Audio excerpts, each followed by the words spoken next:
don't know about you, but I am loving her new music. I know. It just makes you want to. I always dance. This, a little that. Oh, you can't hear it. We need to get you an IFB. Just kidding. Sorry, your piece. Yeah. Here with us. We have, every time you're on, we have really great conversations. Today we want to focus on swimming. On swimming, safety. You know, even just Friday, there were 5 kids who had to be rescued just near the water off of Discovery Park. So it's not always that dramatic. Yeah. I mean, there are a lot of things that people probably think they know, but maybe haven't talked about. Yeah, I think a lot of people think that drowning is like it is in the movies, which is people are screaming and yelling and waving their arms and asking for help. And the reality is, for kids and adults, it can be totally silent. So I think it's really important for parents to pay close attention, but also for anybody who's swimming with friends or family members to just sort of keep an eye on everyone who's around you.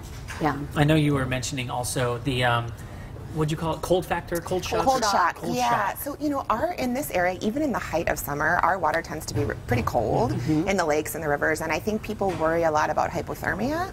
But the reality is, if you're swimming with other people and you've got a flotation device and doing all the safe things you're supposed to do, you'll probably be rescued before hypothermia would set in. But one thing people really don't think about is something called cold shock. And so, you know, every summer we hear these stories about really young, healthy, very fit, athletic people who are great swimmers who drown really fast in water. And often that can be from something called cold shock, which is that when you jump or you fall into a body of water that's really cold, your body has this physiologic response, and one of the first thing that happens is that you can't control your breathing. So you gasp when you start hyperventilating.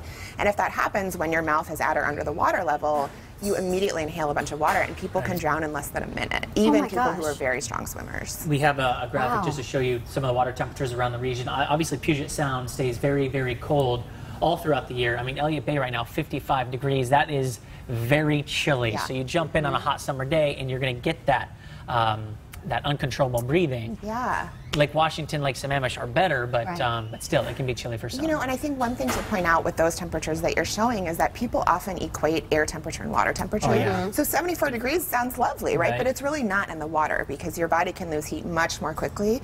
So cool water is very different than 60 or 70 degree air. What's a good temperature then? Depends what you're doing. Depends what you're doing. If I'm active, I like anything above 70, but it's still chilly. But if I'm swimming in the water and doing something active, that's fine for me. For other people, like my wife, I think it's 80. Yeah. Really? And a general rule of thumb, honestly, is that if it's 70 or below, you should be cautious. Okay. So even 65 degree water can be tough. But does our water ever get to 80 degrees? No. Well, I guess Lake Sammamish is at 77. I think some of the smaller ponds maybe, but it's really hard for a large body of water to warm up to a full-on 80 before summer's over. Yeah. Oh, it's fascinating. Do you think that parents should have kind of a debrief with their kids before they go into the water, or should everyone have swim lessons? I mean, any lasting thoughts on You know, what we I can think anytime your child is doing any activity, it's good to have a talk beforehand about what safe behavior is. And so for kids that are going to be in deep bodies of water, that typically looks like having a life jacket on that fits and is secured properly and they know how to use it.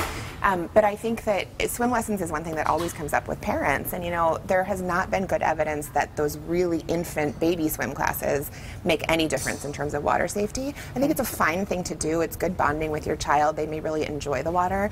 But the thing that we worry about is that when really little kids take swim lessons, or even older kids, that parents have this false sense of security that they don't really have to keep an eye on them. Sure. So no matter how good of a swimmer you think your child is, especially if they're under the age of 5, you really want to be right with them anytime they're in the water. That's a great tip. And just one more. I've been taking my kids on little hikes recently. We'll go up to area lakes. This last weekend, I forgot their flotation devices, and I was so cautious because it just dropped off. That's right. So even on those little hikes, if you guys are going to go up in the mountain, just pack those PFDs with you. And they're so small now, too. They are. They make really good ones now. And for little kids, we say we really talk about touch supervision when you're swimming, so that if you have a young child, that they are at arm's length at all times. They don't go farther than that. Thank you so much. You're welcome. Thank you, Dr. Meade. Yeah, good to see you guys. All right.